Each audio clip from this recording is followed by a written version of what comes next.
so diabetes is in essence an endocrine disorder, right?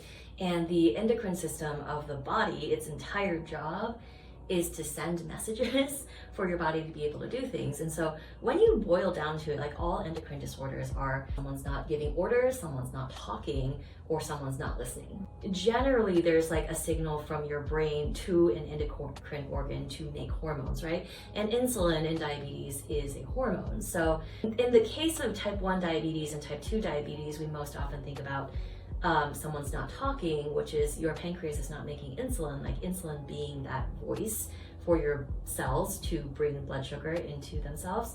So in type 1 diabetes, no one's talking.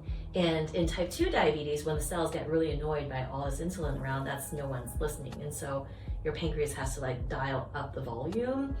And then eventually, as your pancreas has such a load on creating this insulin, it can get to the point that it stops talking too, because if you just like anthropomorphize your pancreas for a second, like if it keeps yelling, its voice is gonna get hoarse. I think based off of these different types of like the way that your diabetes is starting to manifest, the way that you want to approach it is also very different. And I think, for example, one really big way of finding out whether or not it's a problem about like pancreas not talking or your cells not listening is running for something like a C-peptide, because a C-peptide is sort of a byproduct of the production of insulin that only happens naturally in your body. So if you're giving a type 1 diabetic like insulin from the outside as like a medication, that insulin will not create C-peptide.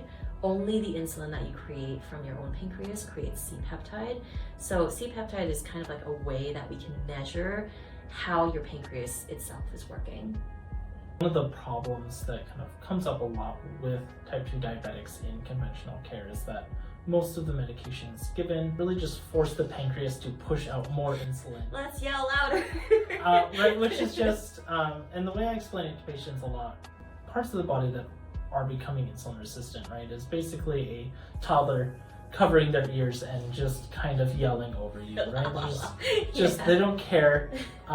Please stop yelling at me. It's just going to make me more upset, right? And so this idea that we can just make the body yell louder with medications to overcome that is, I mean, I feel like it's misguided, and it does. The problem is that it works in terms of blood sugar numbers, right? Like it helps blood sugar come down because we are compensating harder with the insulin. The problem is that a lot of diabetics that are managed that way still end up with the chronic diabetes issues, even if their numbers kind of look quote unquote controlled for a long time.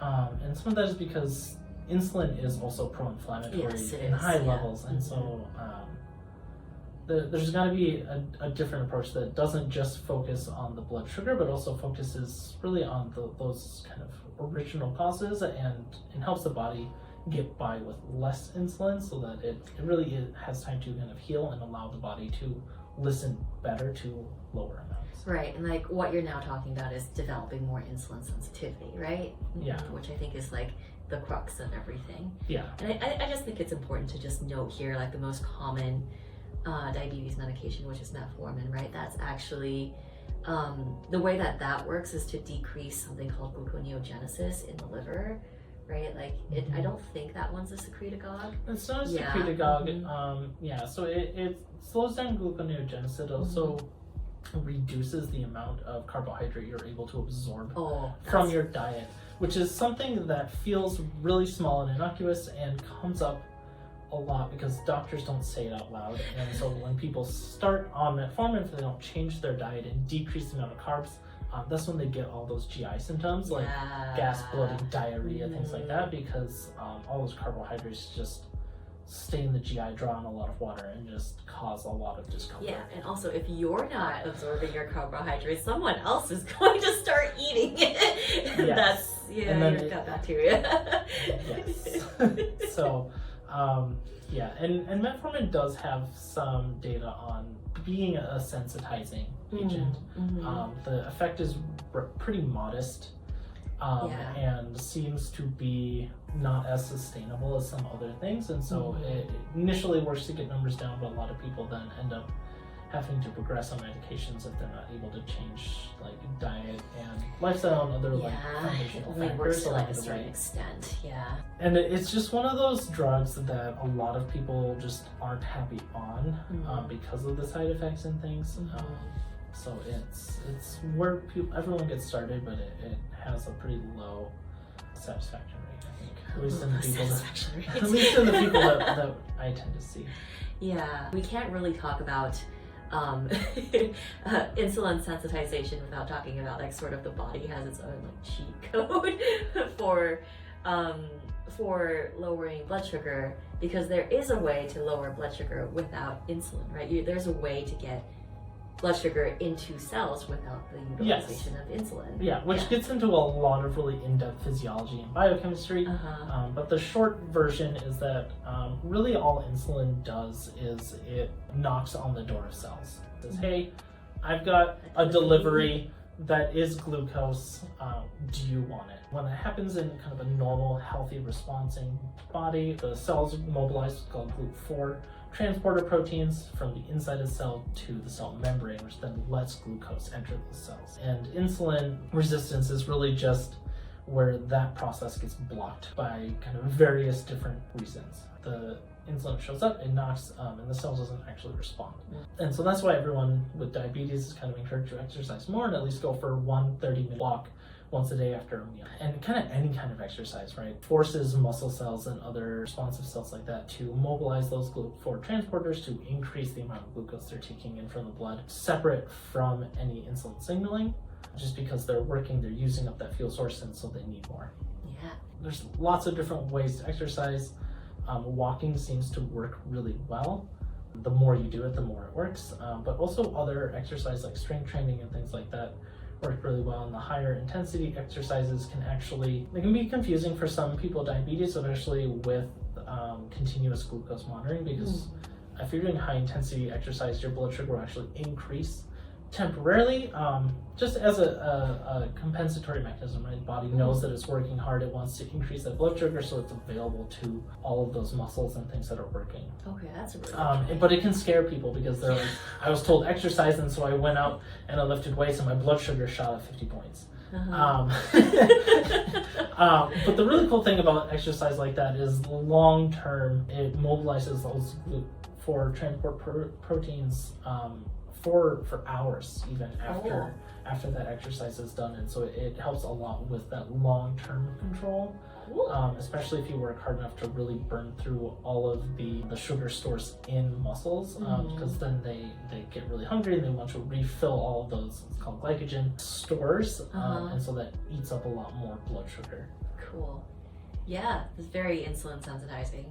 Yeah, so I mean, like when it comes down to it, exercise is still pretty important. Exercise is still very important, and most of us don't get enough of it, right? Even people who really are trying, right? And the world's just set up to be pretty sedentary, so it's unfortunate, but it's kind of there. But again, there's a lot of other factors with gut microbiome dysfunction or dysbiosis and toxic exposure and sleep and stress and all these other things that really plague us that just, I think in most people kind of culminate in the experience that we call type 2 diabetes, rather than it just being able to blame it on like one specific thing most of the time. Yeah, and the gut microbiome is really cool though. Like that's kind of more of the cutting edge research right now, where they have demonstrated that like people who tend to have higher blood sugar have a different microbiome composition than people who have normal blood sugar control.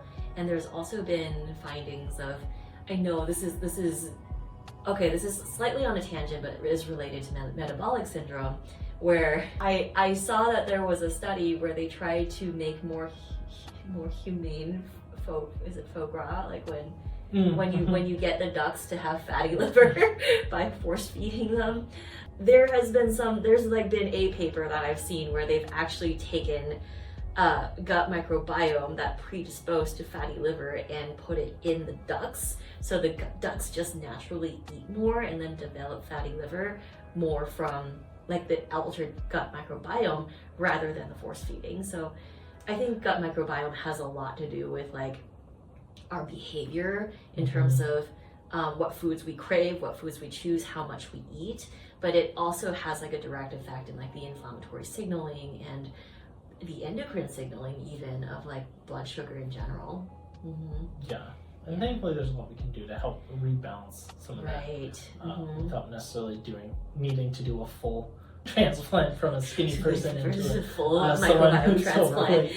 overweight. Yeah, and I think that brings us back to like kind of like a very foundational point of diabetes management too, is having enough fiber in the diet too, right? Because like fiber is really what feeds microbiome diversity.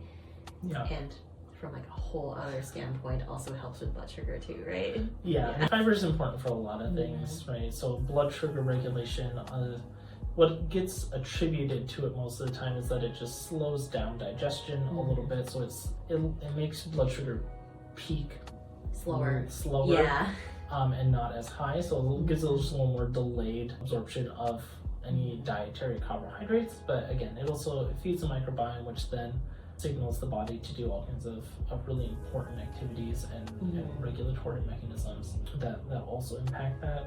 Fiber needs to be really diverse because different bacteria like fiber from different things. Apples versus oranges versus celery versus pomegranates, all versus kinds of kale things versus cabbage. Yeah, and it's not just the fiber, right? So like with pomegranates and cranberries, the polyphenol content also really matters. So it's really complex and definitely not an area I like supplementing in, because it's hard to get a supplement that really does the same thing as just eating a diverse array of fruits and vegetables. Yeah. I know like this kind of all boils down to sort of the basic stuff of like having a diverse fiber heavy diet and getting enough exercise. But on the other hand of things, I know like the stuff that people don't really consider quite as much is like micronutrient deficiency and like detoxification as well. Like if you have more exposure to endocrine disrupting chemicals.